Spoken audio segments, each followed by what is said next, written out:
You are watching Grace Television.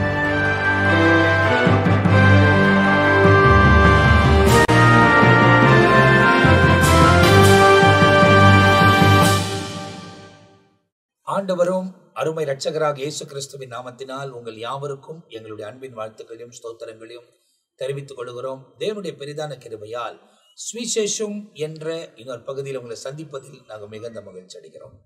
தொடர்ந்து தேவனுடைய வசனங்களை தியானிப்பதற்கும் வாசிப்பதற்கும் ஆண்டவர் தந்த கிருபைக்காக நான் கர்த்தரை ஸ்தோத்தரிக்கிறேன். தேவ வசனங்களை ஆராய்ந்து அறிவது நமக்கு எவ்வளவு ஆசீர்வாதமா இருக்கிறது. நாங்கள் இங்க உட்கார்ந்துக்கிற பேசுகிற இந்த நேரம் ஆவியானவர் இங்க அசைவாடுகிறதும் எங்கள் இருதயத்தில் ஒருவருக்கு ஒருவர் வசனங்களை பேசும் போதும் உண்டாகிற மகிழ்ச்சி எங்களுக்கு அதிகமாய் உணர்கிறதை நாங்கள் பார்க்கிறோம். ஒருவருக்கு ஒருவர் பகிர்ந்து கொள்ளும் போது அந்த வசனத்தின் வெளிப்பாடுகள், இப்போ இன்னொருத்தர் பேசிக்கொண்டே இருக்கும் போது இன்னும் அந்த வசனத்தின் வெளிப்பாடுகள் இன்னொருத்தருக்கு இன்னும் அதிகமாய் வருகிறதை நாங்கள் பார்க்கிறோம். அது எங்கள் வாழ்க்கையில உணர்கிறோம். அதே உணர்வுகள் உங்களுக்குள்ள இருக்கும் என்பதை நாங்கள் நம்புகிறோம். எனவே இந்த நிகழ்ச்சியை பார்த்து கொண்டிருக்கிற நீங்கள் தொடர்ந்து நீங்க பாருங்க, இதை மற்றவங்களோட ஷேர் பண்ணுங்க, இந்த யூடியூப் சேனலை சப்ஸ்கிரைப் பண்ணிக்கொள்ளுங்க, நோட்டிபிகேஷன் வரும், நிகழ்ச்சிகள் எல்லாம் பாருங்க, உங்களுக்கு ஆசீர்வாதமா இருக்கும். இந்த பகுதி போன பகுதியின் தொடர்ச்சியா அந்த சுவிசேஷம் என்ற நிகழ்ச்சி வழங்கப்பட்டு வருகிறது. போன பகுதியில் நீங்கள் வாசிக்கும் போது மத்தேயு எழுதின சுவிசேஷம் 16ஆம் அதிகாரம் முற்றிலுமாய் முடிக்கப்பட்டு 17ஆம் அதிகாரம் 28ஆம் வசனத்தின் வரை நாம் நிறுத்தி இருக்கிறோம். அதன் தொடர்ச்சியாய் இந்த பகுதியில 17ஆம் அதிகாரம் தொடங்கி நாம் வசனம் 1 13 வசனங்கள் வரை முதலாவது பகுதியை நாம் பார்க்க போகிறோம். 28ஆம் வசனத்திலும் என்ன சொல்லுகிறது என்பதை அதை சொல்லி பின்பு அதில் உள்ள காரியங்களை நாம் கவனிக்க போகிறோம். இந்த காரியத்தை நம்ம மத்தியில பிஷப் பெனியசை அவர்கள் பகிர்ந்து கொள்வார்கள். ஆமீன். 28வது வசனத்திலே, இங்கே நிற்கிறவர்களில் சிலர் மனுஷகுமாரன் தம்முடைய ராஜ்யத்தில் வருவதை காணும் முன் மரணத்தை ருசி பார்ப்பதில்லை என்று மெய்யாகவே உங்களுக்கு சொல்லுகிறேன் என்று அங்கே சொல்லியிருக்கதை, இந்த வசனமானது அநேக வியாக்கியானத்திற்கு உட்பட்ட ஒரு வசனமாய் காணப்படுகிறது. என்னன்னு கேட்டா, இங்க இருக்கிறவர்களில் சிலர் என்று சொல்லிட்டு ராஜ்யத்தில் வருவதை காணும் முன், தம்முடைய ராஜ்யத்தில் வருவதை காணும் முன் மரணத்தை ருசி பார்ப்பதில்லை என்பதற்கு பலவிதமான வியாக்கியானங்கள் கொடுக்கப்பட்டாலும் ஆண்டவர் எதை காட்டுறாரு அப்படின்ட்டு சொன்னா, சில வியாக்கியானத்துல அதாவது பரிசுத்தாவின் அபிஷேகத்தை குறித்தும் இங்கே சொல்லப்படுகிறது. பரிசுத்தாவின் அபிஷேகம். அப்போ என்னன்னு கேட்டா, அதாவது ஆண்டவராகிய தேவன் இந்த வார்த்தைகள் எல்லாம் சொல்லி பாடுகளை அனுபவித்து மரித்து அடக்கம் பண்ணப்பட்டு பரத்துக்கு எடுத்துக்கொள்ளப்பட்ட பிறகு என்ன ஆகுதுன்னு கேட்டா, பரிசுத்தாவியானவர் அங்கே ஊற்றப்படுகிறதை இவர்கள் உணர்வார்கள் என்பது ஒரு வியாக்கியானமாயிருக்குது. ஆனா அடுத்து இவைகள் நடந்த பின்பு 6 நாட்களுக்கு பின்பு இயேசு பேதுருவையும் யாக்கோப்பையும் அவனுடைய சகோதரனாகிய யோவானையும் கூட்டிக் கொண்டு தனித்திருக்கும்படி உயர்ந்த மலையின் மேல் போய் என்று சொல்லப்பட்டிருக்கிறது. அப்போ இங்க நீங்க பார்த்தீங்க அப்படின்னு சொன்னா, பேதுருவையும் யாக்கோப்பையும் அவருடைய சகோதரனாகிய யோவானையும் அவர் எங்க போனாலும் சரி இந்த 3 பேரை மட்டும் தான் என்ன பண்ணுவாருங்க, அழைத்து கொண்டு போவார். சீஷர்கள் ஒரு பக்கம் இருப்பாங்க, இந்த 3 பேரை மட்டும் அழைத்து கொண்டு போவார். அவர்களுக்கு முன்பாக மறுரூபமானார். மலைக்கு போன பிறகு மறுரூபமாக்கப்பட்டதாக வசனத்திலே வாசிக்கிறோம். அப்பொழுது என்ன நடந்தது என்று சொன்னால், அவர் முகம் சூரியனை போல பிரகாசித்தது. யாருடைய முகம்? ஆண்டவராகிய இயேசுவின் முகம் சூரியனை போல் பிரகாசித்தது. அவர் வஸ்திரம் வெளிச்சத்தை போல வெண்மையாய் இருந்தது. அப்போ முகம் பிரகாசம், வஸ்திரம் பிரகாசமாய். அப்போது மோசேயும் எலியாவும் அவளோடு கூட பேசுகிறவர்களாக அவர்களுக்கு காணப்பட்டார். இப்போ இதை யாரு பார்க்கிறாங்க அப்படின்னு சொன்னா, பேதுருவும் யாக்கோப்பும் யோவானும் பார்க்கிறார்கள்.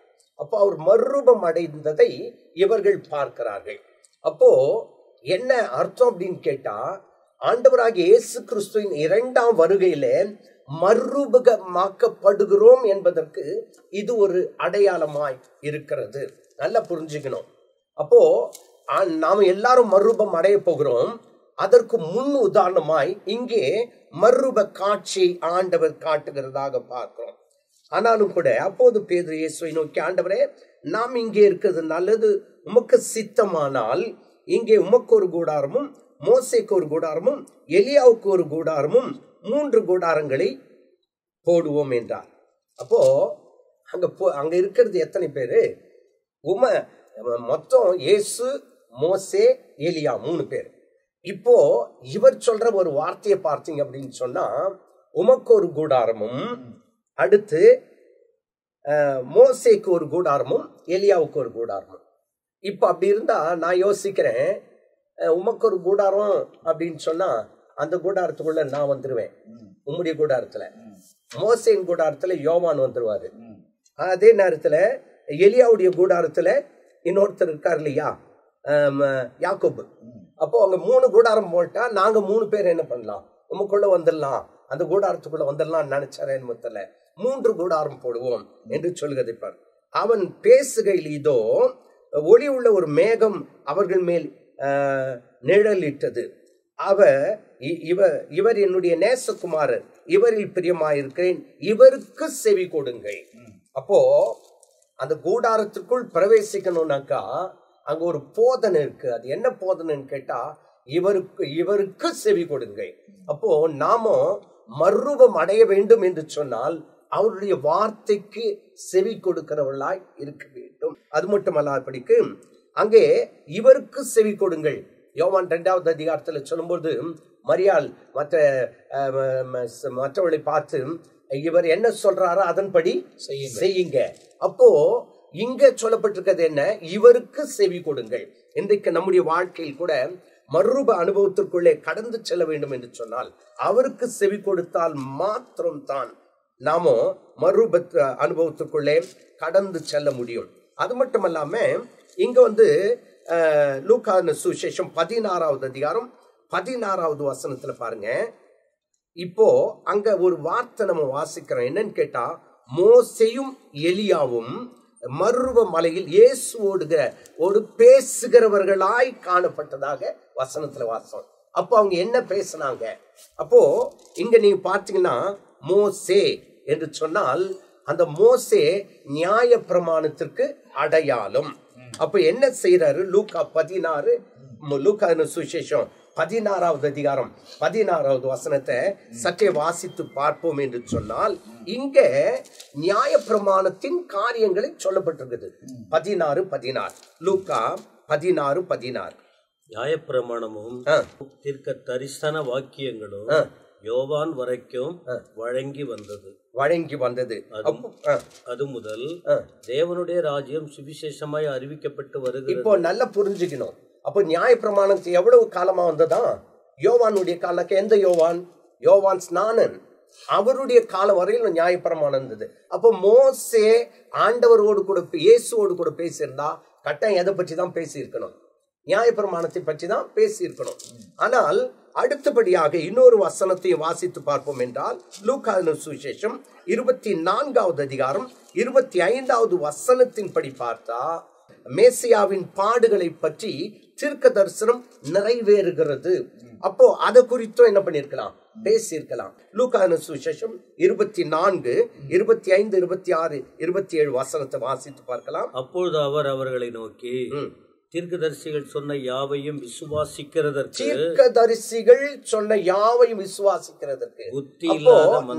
நன்றாய் கவனித்து பாருங்க. மோசே பேசியிருந்தா எதை பற்றி தான் பேசியிருக்கணும்? நியாய பிரமாணம். எலியா யாரு? தீர்க்கதரிசி. அப்போ தீர்க்க தரிசனம் நிறைவேறும்படி அப்போ ஒரு நியாய பிரமாணகன், 2வது தீர்க்கதரிசி, 2 பேர் இப்ப என்ன பண்றாங்க, டிஸ்கஸ் பண்றாங்க. அப்போ கர்த்தருடைய பாடுகள், அவருடைய மரணத்தை குறித்து என்ன பண்ணிருக்கலாம், அவர்கள் பேசியிருக்கலாம். காரணம் என்னன்னு கேட்டா, இங்க அவங்க என்ன பேசினாங்கன்ட்டு என்ன செய்யல, சொல்லப்படவில்லை. ஆனால் அவர்கள் பேசியிருக்க வேண்டும் என்று சொன்னால் இந்த தீர்க்க தரிசனத்தை குறித்தும் நியாய பிரமாணத்தை குறித்தும். அப்போ மோசே மூலமாய் நியாய பிரமாணம் அதோடு கூட முடிகிறது. அப்போ நீங்க பார்த்தீங்கன்னா ஏறக்குறைய 1700 ஆண்டுகளுக்கு முன்பாக பிறந்தவர் தான் யாரு? மோசே.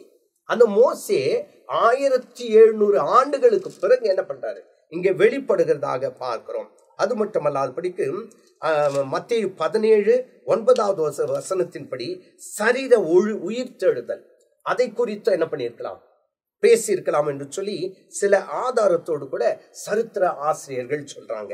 ஆனாலும் இயேசு கிறிஸ்து அங்கே பார்க்கும்போது இதோ ஒரு ஒளி உள்ள மேகம் அவர் மேல் நிழலிட்டது, இவர் என்னுடைய நேசகுமாரர், இவரில் பிரியமாயிருக்கேன். கடைசி வரையிலும் மோசே என்ன பேசினாங்க, அதே நேரத்துல எலியா என்ன பேசினாருன்ட்டு சுத்தமா அங்க என்ன பண்ணல, சொல்லப்படவில்லை.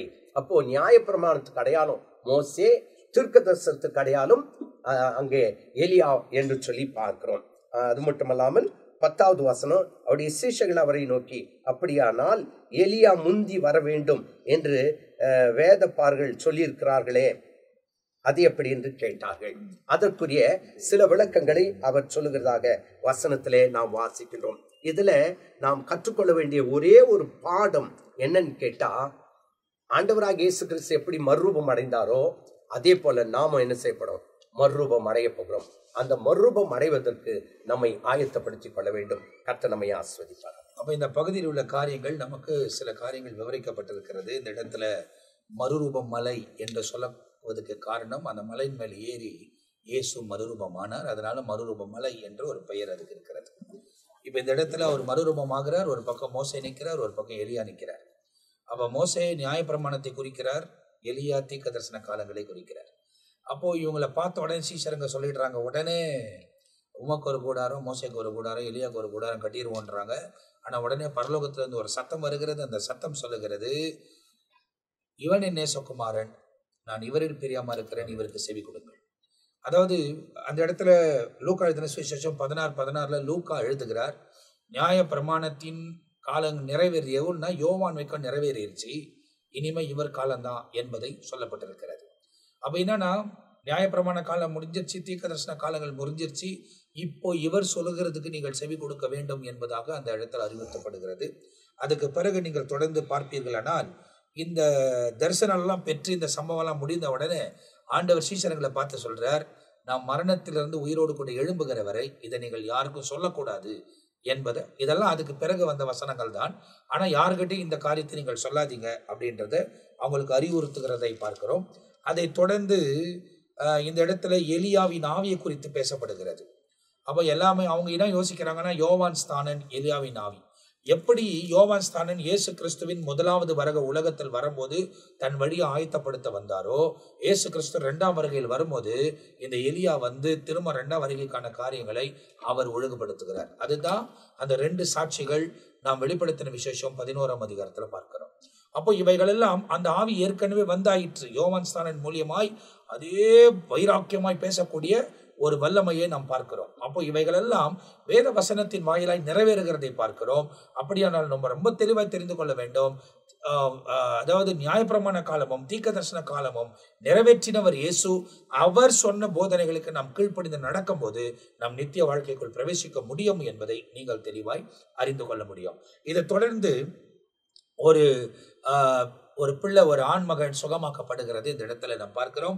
மத்திய எழுதின சுவிசேஷம் 17ஆம் அதிகாரம் 14ஆம் வசனத்திலிருந்து 21ஆம் வசனம் வரை அந்த சம்பவம் சொல்லப்பட்டிருக்கிறது. இதை குறித்து நம்ம மத்தியில ரெவரண்ட் மெல்கிசேதேக் அவர்கள் பகிர்ந்து கொள்வார். இயேசு கிறிஸ்து மறுரூப மலையின் மேலே அவர் மகிமை பொருந்தினவராய் தன்னுடைய மகத்துவத்தை அவர் காண்பித்த பிற்பாடு மறுநாளிலே அவர் மலையிலிருந்து கீழே இறங்குகிறார்.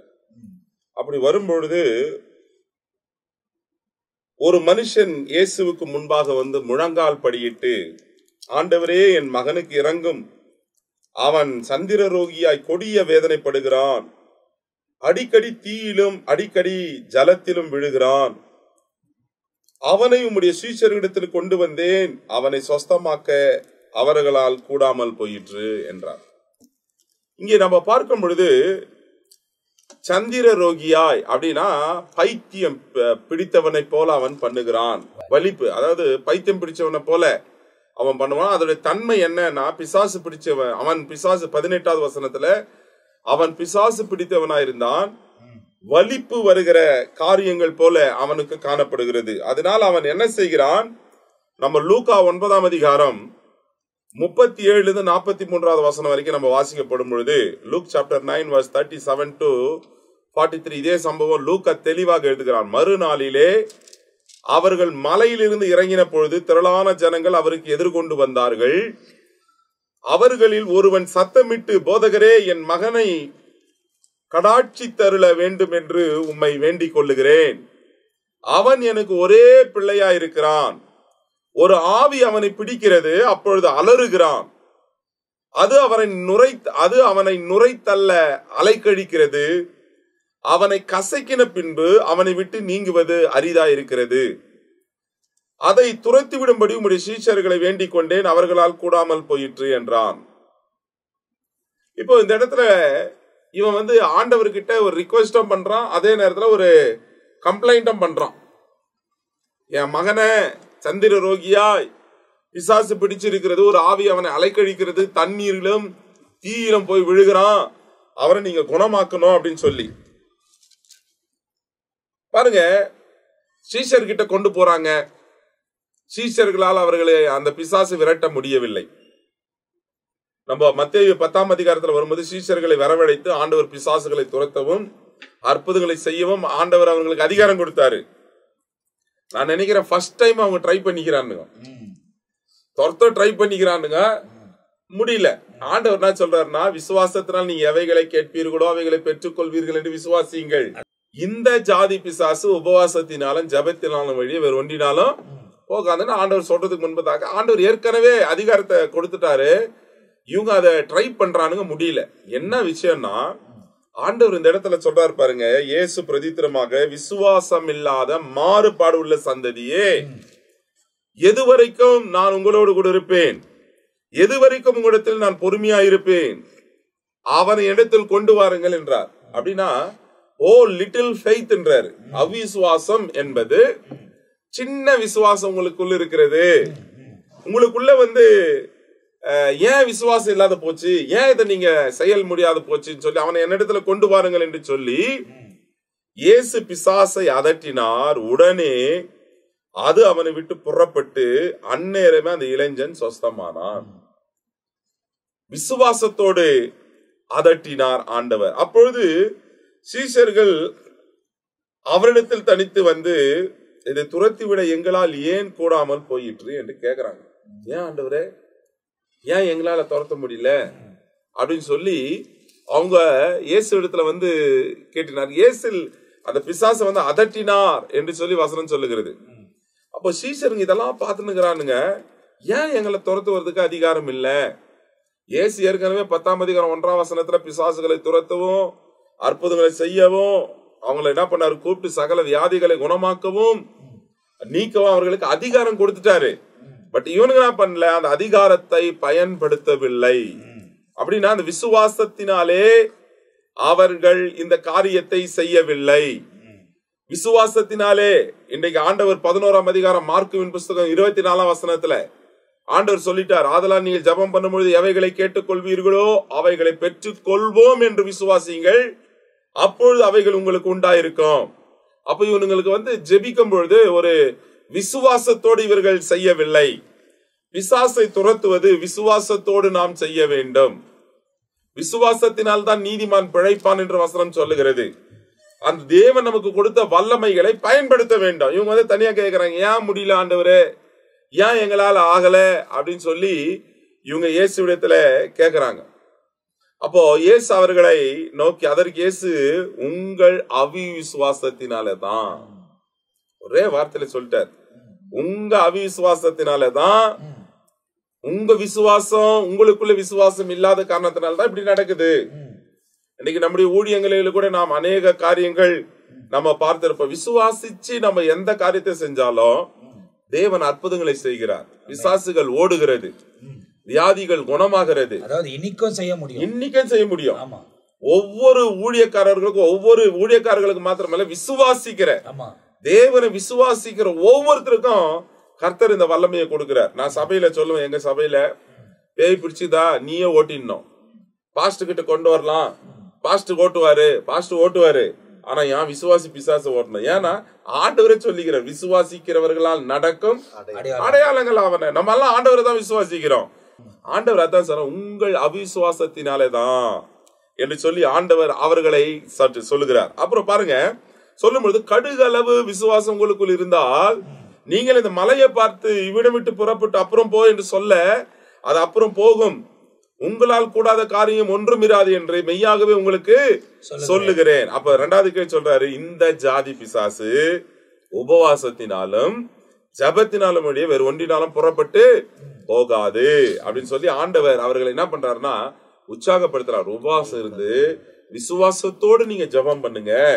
அப்போ இப்பேற்பட்ட ஜாதி பிசாசு, இவ்வகையான பிசாசுகள் ஜெபத்தினாலே அது முடியாத காரியம் ஒன்றுமே இல்லை என்று ஆண்டவர் சொல்லி, தொடர்ச்சியாக இங்க நம்ம பார்க்கும் பொழுது, அவர்கள் கலிலேயாவிலே சஞ்சரிக்கும் பொழுது இயேசு அவர்களை நோக்கி, மனுஷகுமாரன் மனுஷர் கையில் ஒப்புக் கொடுக்கப்படுவார், அவர் கொலை செய்வார்கள், ஆகிய 3ஆம் நாளிலே உயிரோடு எழுந்திருப்பார் என்பதை மறுபடியும் அவர் சொல்றாரு. அதை குறித்து நம்ம ஜான் பீட்டர் ஐயா பேசுவார். அப்ப இந்த இடத்துல நீங்க பாப்பீங்க அப்படின்னாக்கா, ஒரு பையன் சுகமாக்கப்படுறான், சீசரங்களில் முடுறதில்ல, அதை கொண்டு வந்து இயேசு இடத்துல சொல்றாங்க. இயேசு சாத்தானை அதட்டுகிறார், பிசாசை அதட்டுகிறார், அவன் விடுதலை ஆக்கப்படுகிறான். சீசருங்க வந்து இயேசுவை கேட்குறாங்க, இது ஏன் எங்களால் கூடாமல் போயிற்று என்று. ஆண்டவர் சொல்லுகிறார், உங்க அவிசுவாசத்தினால் தான் அது கூடாமல் போயிற்று.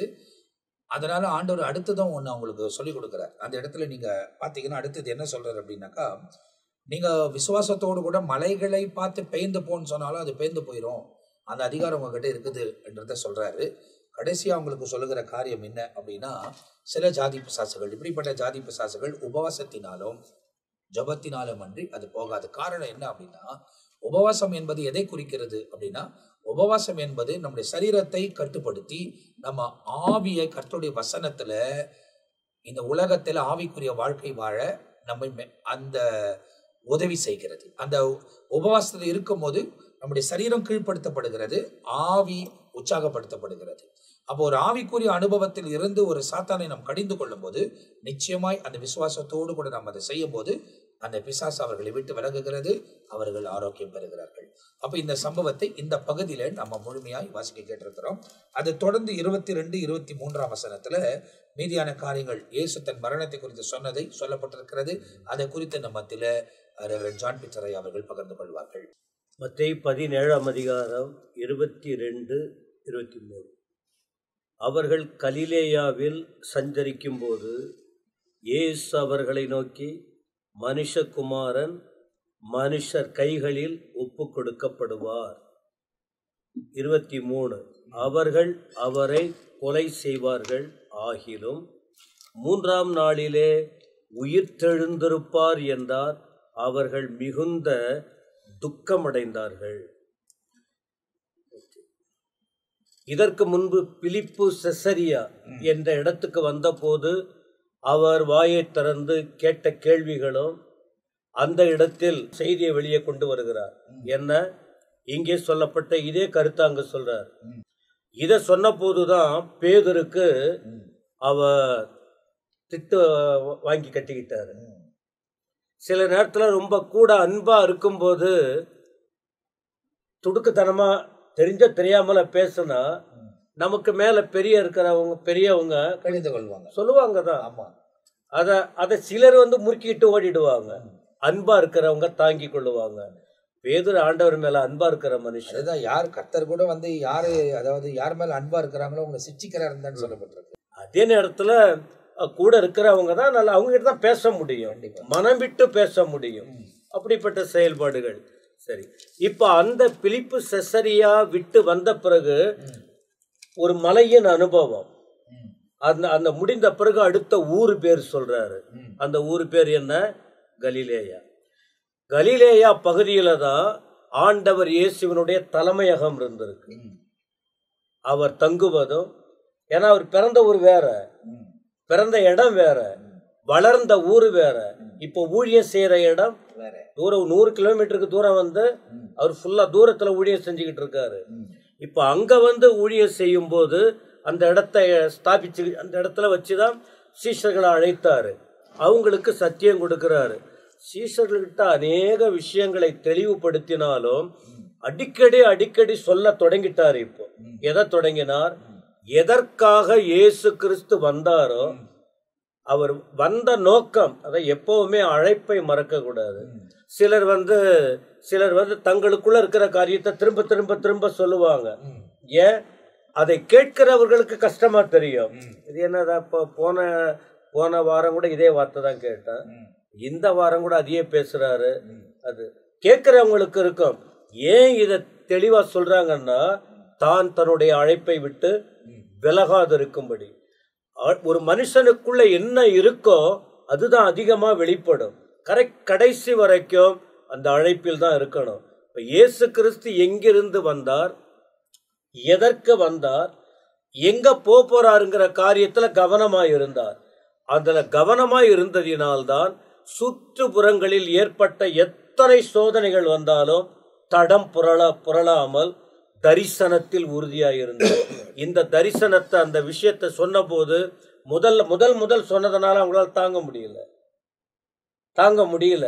அதனால பேதுரு அந்த வார்த்தையை சொன்னார். இது 6ஆம் அதிகாரத்தின் 21ஆம் வசனத்துல பார்க்கிறோம். இந்த முதல்ல சொல்றாரு. ரெண்டாவது முறையாகவும் அதே சொல்றாரு.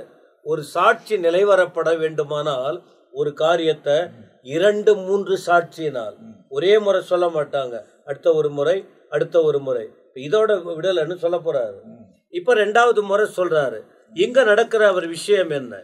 ஒண்ணு, இதுவும் யாரை நோக்கி சொல்றாரு? கூட இருக்கிறவங்ககிட்ட தான் சொல்றாரு. இதை ஏன் அவர் சொல்றாருன்னு சொன்னா திடீர்னு அவங்களுக்கு ஹார்ட் அட்டாக் வந்துடும். அப்படின்னா அதை போல கூட இருக்கிறவங்க பழகும் போது சில காரியத்தை திருக்குன்னு சொன்னா, நேற்று வரைக்கும் கூட இருந்தோம், ஒரு வார்த்தை அவர் நமக்கு சொல்லலையே, சொல்லியிருந்தா மைண்ட் ரெடியா இருக்கணும், கொஞ்சம் தெளிவா இருக்கும். திடுக்குன்னு சொல்லிட்டா தாங்கவே முடியாது. நிறைய பேர் அதிர்ச்சி வைத்தியம் கொடுப்பாங்க. அதிர்ச்சி வைத்தியம் இல்ல இப்ப சொல்லாத அது அவங்க உணர்வு என்னன்னு உங்களுக்கு தெரியல. அதுவும் கொஞ்சம் கொஞ்சமா சொல்லி வர்றது நல்லது. சரிங்க. அப்ப இந்த இடத்துல எதை சொல்லி வருகிறார்னா, மனுஷகுமாரன். அங்கேயும் மனுஷகுமாரனாகிய என்னை ஜனங்கள் யாரு என்று சொல்லுகிறார்கள். அந்த செய்தியிலும் மரணத்தை குறித்து தான் சொல்றாரு. இந்த இடத்திலும் இந்த 2வது முறை சொல்லும் போது மனுஷகுமாரன் என்று அழைக்கிறார். மனுஷகுமாரன் யார் கையில ஒப்பு கொடுப்பாங்க? மனுஷர் கைகளில் ஒப்பு கொடுக்கப்படுவார். மனுஷனாய் வந்ததே மனுஷன்கிட்ட ஒப்பு கொடுக்காதான். இவர் தேவன். மனசு வச்சிருந்தார்னா அவர் விலகி போயிருக்கலாம். இந்த முறையில தான் அவர் செயல்பட வேண்டும் என்ற நிலை இல்லை. அப்ப சொல்றாரு, மனுஷகுமாரன் மனுஷர் கைகளில் ஒப்பு கொடுக்கப்படுவார். 23, அவர்கள் அவரை கொலை செய்வார்கள். இதை சொல்லும் போதே நீங்க பாருங்க, அந்த யார் யாரு முன்ன நிப்பாங்க, இவர் எங்க மறிக்க போகிறாரு, உயிரை எங்க விட போற, திடீர்னு இப்படி பிடிச்சி தள்ளிடுறாங்க, விழுந்து செத்து போறாரு, அது விஷயம் வேற. கீழே தள்ளி அவரை கஷ்டப்படுத்தி, ஆனா இப்போ அவருடைய முழுமையா அவரை மரணத்தை குறித்த சிந்தனை அப்படியே ஃபுல்லா கண்ணு முன்னால இருக்கு. அவர் வஸ்திரங்கள் எல்லாம் கழட்டப்பட்டு, அவர் உடல் எல்லாம் காயப்படுத்தப்பட்டு, அதுதான் தீர்க்கதரிசனங்கள் உரைக்கப்பட்டிருக்கு. ஏசாயா தன் தீர்க்கதரிசன புத்தகத்துல அவைகளை குறித்தெல்லாம் நமக்கு விளக்கி. சங்கீதம் 22, சங்கீதம் 69, ஏசாயா 53, இதெல்லாம் அவருடைய மரணத்தை குறித்த ரூபமே நமக்கு இல்லைன்னு சொல்றாரு. அப்படி சொல்லப்பட்ட வார்த்தை இப்ப நேரடியா அவர்கள் சொன்னாங்க. அப்ப சொல்லும் போது அவன் சொல்லிட்டாரு கொலை செய்வாங்கன்னு, 3ஆம் நாள்ல உயிரோட. இதை கேட்டவுடனே இவங்களுக்கு என்ன ஆயிடுச்சு? கெத்செமனே தோட்டத்துல அடுத்து தூங்க போறாங்க இவங்க. இப்ப இவங்க என்ன பண்றாங்க? துக்கம் அடைகிறாங்க. அப்ப இதை சொல்லும் போது 1-2 வசனம் சொல்றேன். மார்க் 16-14 படிச்சு பாருங்க. இவ்வளவு சொல்லியும் அவங்க என்ன செய்யல தெரியுமா? நம்பவில்லை. முதல் முறை சொன்னாரு, 2வது முறை சொன்னாரு மரணம் உயிர்த்தெழுதலை குறித்து. ஆனா அங்க மார்க் 14-16 நம்பல. ஆனா சத்துரு மறக்க மாட்டான். சில எப்பவுமே பழிவாங்கன்னு துடிக்கிறவன் மறக்க மாட்டான். அதுல கவனமா இருப்பான். யோவான் 2ஆம் அதிகாரத்தின் 19ஆம் வசனம் படித்து பாருங்க. அவன் அப்படி சொன்ன அவன் ஆண்டவர் சொன்ன வார்த்தைய சுட்டி காட்டி குழப்பம் பண்ணிக்கிட்டு இருக்கான். யூதன் சொந்த ஆளு 2:19. ஆனா அடுத்து இன்னொன்னு என்னன்னு சொன்னா, ஆண்டவர் மரித்து கூட, அவர் சொல்லிக்கிட்டே இருந்தாரு, அவர் மரித்து கூட யூதர்கள் அதை மறைக்க பார்த்தாங்க. ஆண்டவர் வெளிப்படையா சொன்னார். மத்தேயு 27ஆம் அதிகாரத்தின் 62 முதல் 66 வரைக்கும் பாருங்க. அந்த எத்தன் உயிரோட இருக்கும் போதே சொல்லிக்கிட்டு இருந்தான். இயேசு கிறிஸ்துவ சொல்றாங்க, அவன் உயிரோட இருக்கும் போதே சொன்னான். என்ன தெரியுமா? நான் மரிக்க போறேன், என்னை அடக்கம் பண்ணுவாங்க, நான் உயிரோட எழுந்திருப்பேன்னு சொல்லிக்கிட்டே இருந்தான். அதனால அந்த சப்ஜெக்டை மாத்தின்னு. ஆகவே ஆண்டவருடைய மரணத்தை குறித்து அவர் சொன்னது இப்போ பேசுறது ஈஸியா இருக்கு. ஆனா ரியலா இதை உணரும் போது உண்மையாவே அழக்கூடாதுன்னு சொல்றாங்க. என்னை பொறுத்த வரைக்கும் ஒவ்வொரு முறையும் இதை நினைத்து அழுது ஒப்பு கொடுத்தால் நல்லா இருக்கும்னு தான் நினைக்கிறேன். அதனாலதான் சடங்காச்சாரமா 40 நாள் தபசு காலம் என்று சொல்லி அந்த பாரம்பரியமா நாம வைக்கல. ஜனங்கள் உணர்வடைந்து அவருடைய பாடு, அவருடைய மரணம், அவருடைய அடக்கம், அவருடைய வேதனைய உணர்ந்து பாவத்துல விழுந்து பிரிந்து போகாம பரிசுத்த எல்லையை நோக்கி நெருங்கி வந்து உயிர் கொடுத்த தேவன் அவருக்காக வாழணுங்கிற அந்த உணர்வோடு தான் அதை நடத்துகிறோம்.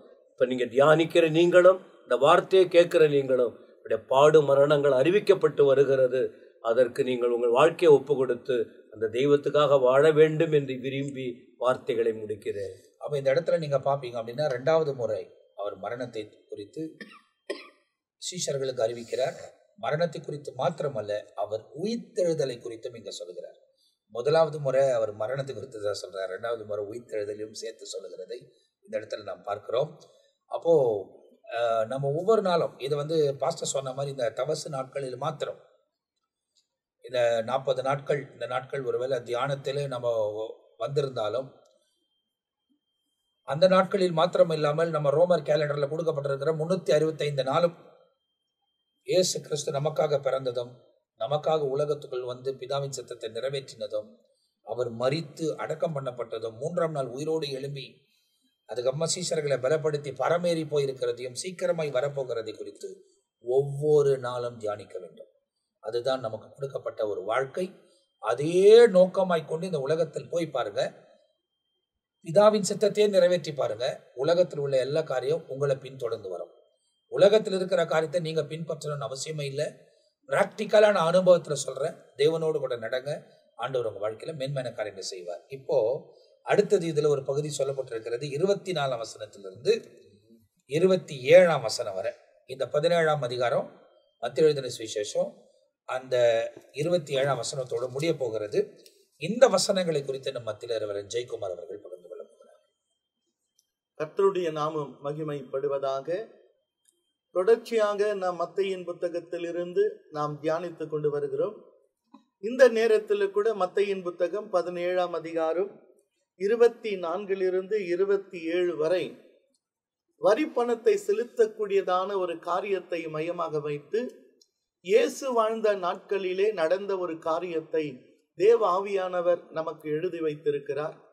இதிலிருந்து நாம் அறிந்து கொள்ள வேண்டிய காரியம் ஒரு தெளிவாக நாம் இருக்கிறது.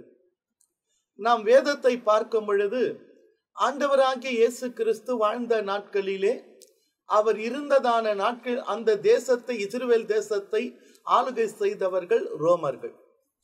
ரோமர்களுடைய வாழ்க்கை முறையை பார்க்கும் பொழுது அவர்கள் மக்களிடத்திலே, ரோம சாம்ராஜ்யம் மக்களிடத்திலே அதிகமான வரி பணத்தை வசூல் பண்ணுகிறதிலே மிகவும் கை தேர்ந்தவர்கள் ரோமர்கள். அதற்காக அவர்கள் ஆயக்காரர்களை நியமித்திருக்கிறார்கள். ஆயக்காரர்கள் என்று சொன்னால் வரி வசூல் செய்கிறவர்கள். இயேசு இருந்த காலத்திலே வாழ்ந்த அந்த ஆயக்காரர்கள் அநியாயமாக வரியை வசூல் செய்வார்களாம்.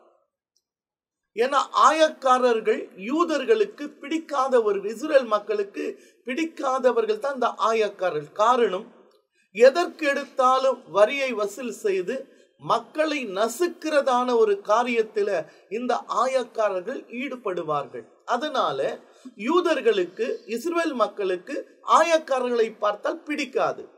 ஆனால் வேதத்திலே பார்க்கிறோம், மத்தேயின் புத்தகம் 22ஆம் அதிகாரத்திலே நடந்த ஒரு சம்பவத்தை நாம் பார்க்கிறோம். லூக்காவின் புத்தகம் 15ஆம் அதிகாரத்திலே ஒரு சம்பவம் இருக்கிறது. சகல ஆயக்காரரும் பாவிகளும் அவருடைய வசனங்களை கேட்கும்படி அவரிடத்தில் வந்து சேர்ந்தார்கள். அப்போது பரிசேயரும் வேதபாரகரும் முறுமுறுத்து, இவர் பாவிகளை ஏற்றுக்கொண்டு அவர்களோட சாப்பிடுகிறார் என்றார்கள். இது நடந்த ஒரு காரியம். ஆண்டவராகிய இயேசு கிறிஸ்து பூமியில் வாழ்ந்த நாட்களிலே சகல ஆயக்காரரோடும் பாவிகளோடும் அவருடைய வசனத்தை கேட்கும்படியாக அவரிடத்தில் வருகிறார்கள். அப்ப ஆயக்காரர் என்றாலே பாவிகள் என்று குறிக்கிறார்கள். ஏன்னா அநியாயமாக வரி வசூல் செய்கிறவர்கள்.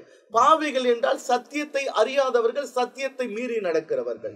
ஆயக்காரர்கள் என்று சொன்னால் இஸ்ரவேல் மக்களிடத்திலே எதற்கெடுத்தாலும் வரி போடுவார்கள். அப்படி என்றால் ரோட்டு மேல நடந்தா ஒரு வரி, ரோட்டு மேல இருக்கிற பிரிட்ஜி இருந்தா அதுக்கு பிரிட்ஜி தாண்ட அதுக்கு ஒரு வரி, இலைப்பாறும்படியாக பிரிட்ஜி மேல உட்கார்ந்தாலும் அதுக்கு ஒரு வரி. இப்படி போட்டு வரிகளை போட்டு இஸ்ரவேல் மக்களுக்கு ஆயக்காரர்களை பார்த்தா பிடிக்காதவர்கள். அதுக்காகத்தான் ஆயக்காரன் சகை வீட்டுக்கு இயேசு போகும் பொழுது கூட இந்த இஸ்ரவேல் யூதர்கள் முறுமுறுப்பார்கள். அதுபோல இந்த இடத்துல ஆயக்காரர்கள் பாவிகள் வசனத்தை கேட்கும்படியாய் வருகிறார்கள். இதை கண்ட யாரு? அப்போது பரிசேயரும் வேத பாதகரும் முறுமுறுக்க காரணம் என்ன? அவங்க வசனத்தான் கேட்க வந்தாங்க, ஆனா அவங்களிடத்திலே இவர் உட்கார்ந்து சாப்பிடுகிறார். அந்த வரி அநியாயமாய் வசூல் பண்ற அந்த டாக்ஸ் கலெக்டர் அந்த ஆயக்காரனோடும் பாவியில் உட்கார்ந்து சாப்பிடுகிறதை பார்த்த இந்த வேத பாதகரும் பரிசையும் முறுமுறுக்க காரணம் என்னென்றால், இவர்கள் அநியாயமாய் எங்களிடத்தில் வரியை வசூல் செய்கிறார்களே, இவர்களிடத்தில் என்ன உறவு என்று முறுமுறுக்க. இது ஒரு சப்ஜெக்ட். அது மாத்திரமல்ல, மத்தேயின் புத்தகம் 22ஆம் அதிகாரத்துல நாம் வாசித்து பார்க்கும் பொழுது மத்தேயின் புத்தகம் 22:15 இந்த வரியை குறித்து ஒரு சம்பவம் நடக்கிறது. இதே போல இயேசு கிறிஸ்துவிடத்திலே அந்த அப்பொழுது 15ஆம் வசனத்தை வாசிங்க. 22:15 அப்பொழுது பரிசேயர் போய் பேச்சிலே அவரை அகப்படுத்தும்படி யோசனை பண்ணி. போதுங்க. இந்த இடத்துல பார்க்கிற பரிசேயர் போய் பேச்சிலே அவரை அகப்படும்படி யோசனை பண்றாங்க. இயேசு கிறிஸ்துவோடு கூட அவருக்கு பின்னால 3 கூட்டம் எப்பவுமே சுத்தி நிற்கும். பரிசேயர், சதுசேயர், ஆயக்காரர், வேத பாதகர். ஏன் அந்த 3 பேருக்குன்னா, இயேசு கிறிஸ்து எதை செஞ்சாலும் குற்றம் கண்டுபிடிப்பாங்க. இதுதான் உங்களுடைய வேலை. எது செஞ்சாலும் அவரை குற்றப்படுத்துகிற ஒரு வேலையை செய்கிறவர்கள் தான் இந்த 3 பேரும். இப்படி இந்த இடத்துல அப்பொழுது பரிசேயர் போய் பேச்சிலே அவரை குற்றப்படுத்தும்படி. இது போல அநேக காரியங்கள் வேதத்துல உண்டு. இவங்க எதெல்லாம் கேட்டாங்கன்னு. இப்ப நம்ம அதுக்குள்ள போகல. எப்படின்னா கேட்டாங்க பாருங்க, வாசுங்க. தங்கள் சீஷரையும் ஏரோதியரையும் அவரிடத்தில் அனுப்பினார்கள். அவர்கள் வந்து, போதகரே, நீ சத்தியமுள்ளவர் என்றும் தேவனுடைய மார்க்கத்தை சத்தியமாய் போதிக்கிறவர் என்றும் நீர் முகதாட்சணியம் ஆகையால் எவனை குறித்து உமக்கு கவலை இல்லை என்றும் அறிந்திருக்கிறோம். ஆதலால் உமக்கு எப்படி தோன்றுகிறது? ராயனுக்கு வரி கொடுக்கிறது நியாயமோ அல்லவோ? அதை எங்களுக்கு சொல்லும் என்று கேட்டார்கள். இயேசு அவர்கள் துர்குணத்தை அறிந்து, மாயக்காரரே, நீங்கள் என்னை சோதித்து ஏன் என்னை சோதிக்கிறீர்கள்? வரி காசை எனக்கு காண்பீங்கள் என்றார். அவர்கள் ஒரு பணத்தை அவருக்கு கொண்டு வந்தார்கள். இது அருமையான ஒரு சத்தியம். இயேசுவை குற்றப்படுத்த வேண்டும் என்று சொல்லி இந்த பரிசேயர்கள் வந்து அவருடைய பேச்சின் வழியாக குற்றப்படுத்த வேண்டும் என்று ஒரு காரியத்தை கேட்கிறார்கள். அதில் கேட்ட பிறகு, ஆண்டவரே நீ வரி செலுத்தணும் அப்படின்னு எல்லாம் கேட்ட பொழுது, அப்போ நீங்க உங்ககிட்ட இருக்கிற பணத்தை கொண்டு வாங்க. சுருக்கமாக சொல்றேன். பணத்தை கொண்டு வந்த பிறகு ஒரு காசை கொண்டு வராங்க. அதில் இருக்கிறதான சொரூபமும் அதில் இருக்கிறதான மேலுக்கு எழுத்து யாருடையது என்று கேட்கிறாங்க. அப்போ அவங்க சொன்னாங்க, இது ராயனுடையது. அப்ப அந்த பணத்துல என்ன இருக்குதுன்னு சொன்னா, ஒரு சொர்பம் இருக்கிறது, அதே ஒரு எழுத்தும் இருக்கிறது. ஏசு அந்த ஒரு ரூபாய் காயின் அந்த காசை பார்த்து கேட்டு, இது யாருடையது? இந்த சொர்பமும் இந்த எழுத்து யார்? ராயன். அப்படியானால் இது என்னுடையது அல்ல. ராயன் உடையதை ராயனுக்கும் தேவனுடையதை தேவனுக்கு செலுத்துங்கள் என்று சொல்லி போதிக்கிறதை பார்க்கிறோம். அப்படி என்றால் இது எதை காட்டுகின்ற சொன்னா, ராயனுடையது ராயன் தான் நம்ம செலுத்தணும். ஏன்னா அந்த ராயனுடையது சொர்பமும் ராயனுடைய எழுத்துக்கும் தேவராஜ்யத்தை மகிமைப்படுத்தாது, தேவராஜ்யத்துக்கு செல்லாது. ஆகையால பூமியில வாழ்கிறன்னா ராயனுடையதை ராயனுக்கு நாம் செலுத்தித்தான் ஆக வேண்டும். அதே நேரத்தை ஆண்டவர் கற்றுக் கொடுத்தார். ராயனுடையதை எடுத்து எனக்கு சொந்தமாக்கி கொள்ளாதீங்க, ராயனுக்கு செலுத்து, என்னுடையதை தேவனுடையதை தேவனுக்கு செலுத்து. அப்படி என்றால் துதி கன மகிமை தேவனுக்குரியது, அதை தேவனுக்கு செலுத்து. அது ராயனுக்கு செலுத்தாது, உலகத்து சொர்பத்துக்கு செலுத்தாது, மற்றவனுக்கு செலுத்தாது. தேவனுடையதை தேவனுக்கு செலுத்து, ராயனுடையதை ராயனுக்கு செலுத்துன்னு சொல்றாரு. அவர்கள் கப்பர்நகரில் வந்த பொழுது வரிப்பணம் வாங்குகிறவர்கள் பேரிடத்தில் வந்து, உங்கள் போதகர் வரிப்பணம் செலுத்துகிறது இல்லையா என்று கேட்டார்கள். செலுத்துகிறார் என்றார்கள். பாருங்க, நடந்த ஒரு சம்பவம். இயேசுவிடத்தில் வந்து வரி பணத்தை வாங்குற அந்த ஆயக்காரர்கள் பேதுருவிடத்தில் வந்து ஒரு கேள்வி கேட்டாங்க. உங்கள் போதகர் வரி பணம் செலுத்துகிறது இல்லையா என்று கேட்டார்கள். உடனே பேதுரு சொன்னாரு, செலுத்துகிறார் என்றான். அப்படின்னா இது என்ன அர்த்தம்? இந்த பூமியில வாழ்கிறன்னா, உலகத்திலேயே அதிகமாக வரி பணத்தை வாங்குற ஒரு நாடுனா அந்த பட்டியலில் நம் நாடு இருக்குது.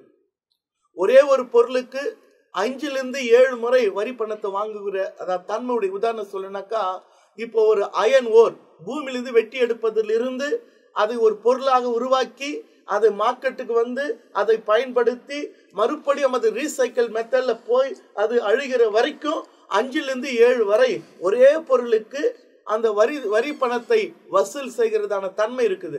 அதே நேரத்தில் நாம் பார்க்க லைஃப் டாக்ஸ் அப்படின்னு சொல்லுவாங்க. லைஃப் டாக்ஸ் இருக்கு, ஆனா எல்லா பொருளுக்கும் அதுக்கு பொருந்தாது.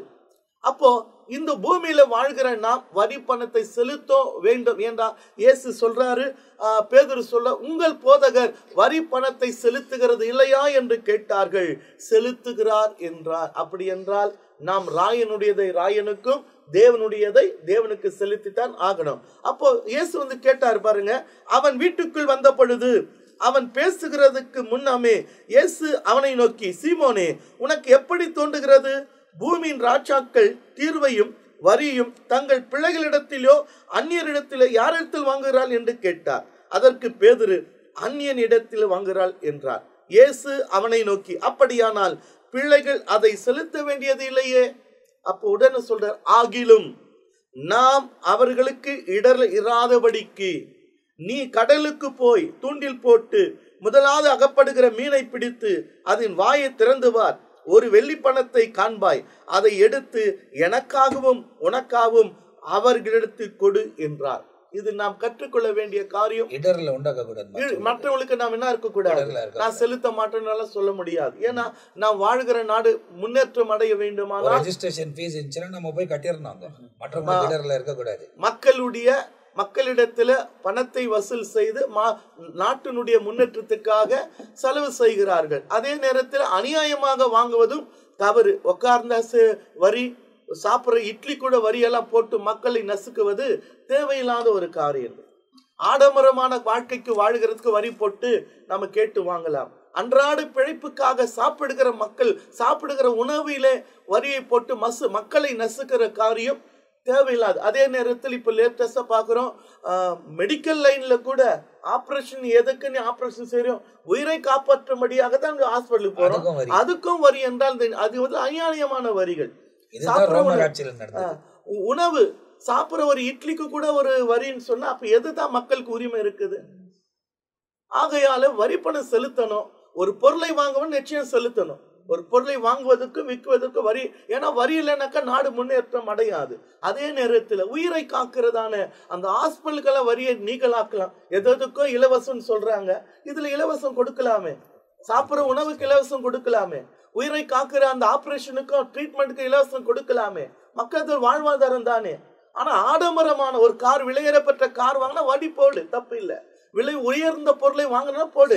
டாக்ஸ், வீட்டுக்கு வரி போடுறீங்க, லேண்டுக்கு போடுறீங்க, எல்லா துறையிலும் ஒரே ஒரு பொருளுக்கு 7 முறை டாக்ஸி வாங்குறாங்க. ஏன்னா ரா மெட்டீரியல் எடுக்கிறதுல இருந்து பொருளை உருவாக்கி அது மார்க்கெட்டுக்கு வந்து சேல் பண்ணி அதை பயன்படுத்தி மறுபடியும் அது பழுதாடி விற்கிற வரைக்கும் 5-7 முறை ஒரே பொருளுக்கு. அதை கணக்கிட்டு பார்த்தால் அந்த பொருளை விட எத்தனையோ மடங்கு வரியை வாங்கிடுறாங்களா. இதெல்லாம் அநியாயமா இருக்கிறது.